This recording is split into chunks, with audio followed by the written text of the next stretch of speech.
When your legs don't work like they used to before, and I can't sweep you off of your feet, Will your mouth still remember the taste of my love, Will your eyes still smile from your cheek?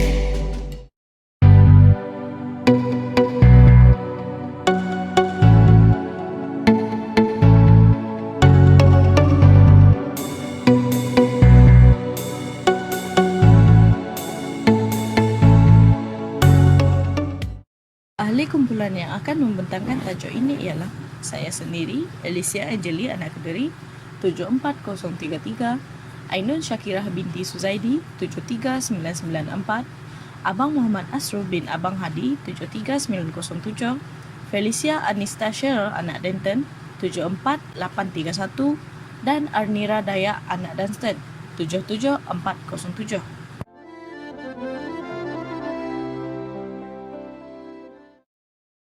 Dahulu, masyarakat Melayu menggunakan pantun nasihat untuk mengajar masyarakat lain agar menjadi orang yang berguna dan berbudi pekerti. Ini merupakan contoh bagi pantun nasihat.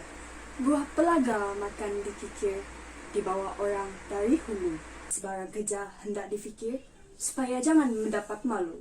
Pantun nasihat ini digunakan untuk menasihati masyarakat lain agar sentiasa berfikir terlebih dahulu sebelum melakukan sesuatu agar tidak membawa masalah kepada diri dan masyarakat. Bentuk pantun ini adalah terikat kerana rima akhirnya adalah AB. Pantun nasihat ini mempunyai 4 rangkap. Pantun nasihat ini sangat kreatif kerana menggunakan gaya bahasa iaitu imej alam.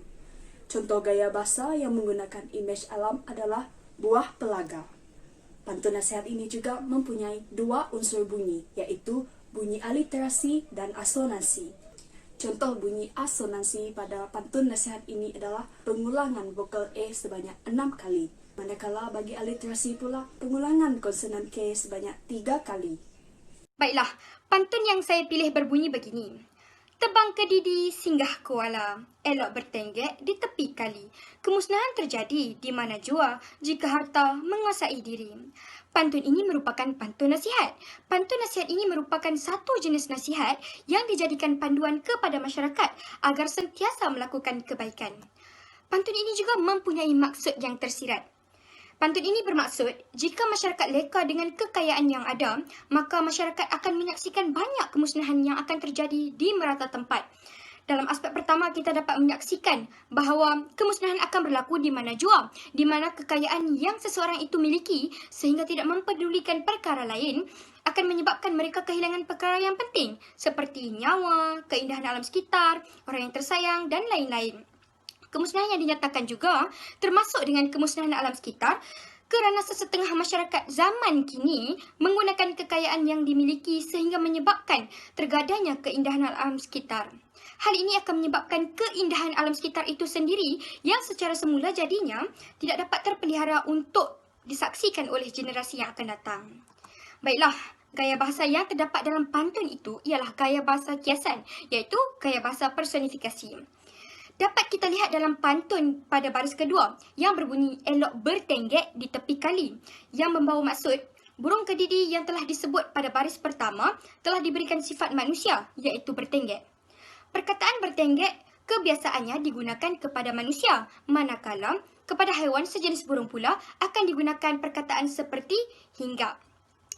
Dalam konteks ayat tersebut, burung kedidi telah disifatkan sebagai manusia yang boleh duduk maupun bertenggek. Pembentangan ini akan diteruskan oleh pembentang kedua, Arnira Dayak anak Dunstan. Rangkap pantun yang akan saya bentangkan berbunyi begini.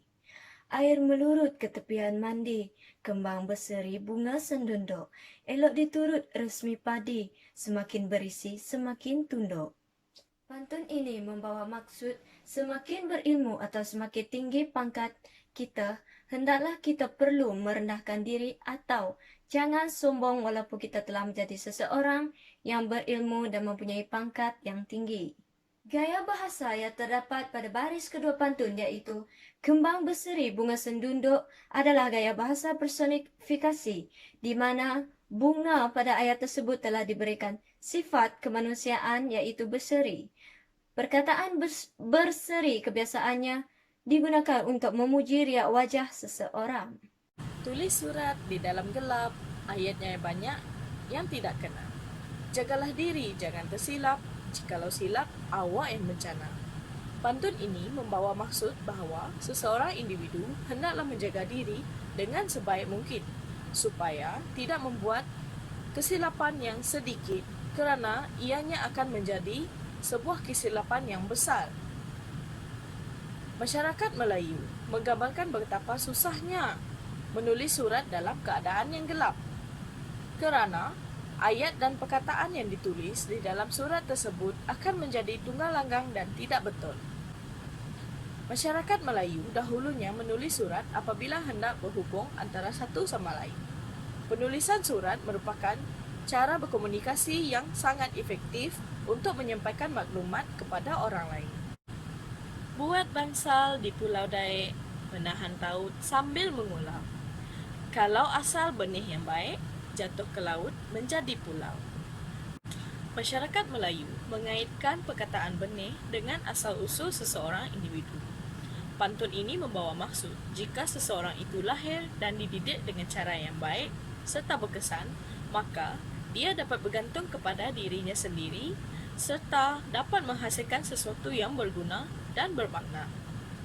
Masyarakat Melayu menggunakan istilah laut untuk menggambarkan betapa besarnya sesebuah cabaran terhadap sebiji benih yang kecil itu untuk hidup. Begitulah dengan kehidupan seharian masyarakat. Sejak dari lahir, pelbagai cabaran yang harus ditempuhi.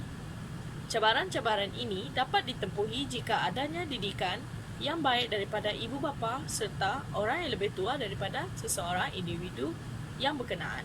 Buah pelaga makan dikikir dibawa orang dari hulu. Sebarang kerja hendak difikir supaya jangan mendapat malu. Pantun nasihat ini digunakan untuk menasihati masyarakat lain agar sentiasa berfikir terlebih dahulu sebelum melakukan sesuatu agar tidak membawa masalah kepada diri dan masyarakat. Bentuk pantun ini adalah terikat kerana rima akhirnya adalah AB, AB. Pantun nasihat ini mempunyai 4 rangkap.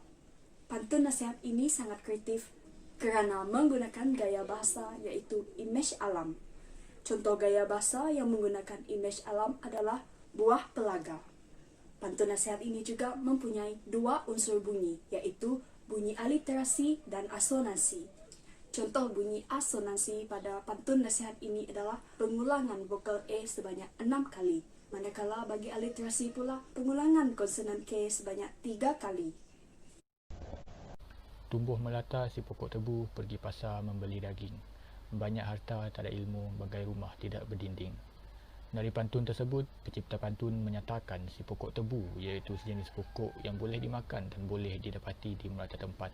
Dan pencipta pantun menyatakan pergi ke pasar untuk membeli daging, iaitu sumber makanan yang diperolehi daripada haiwan.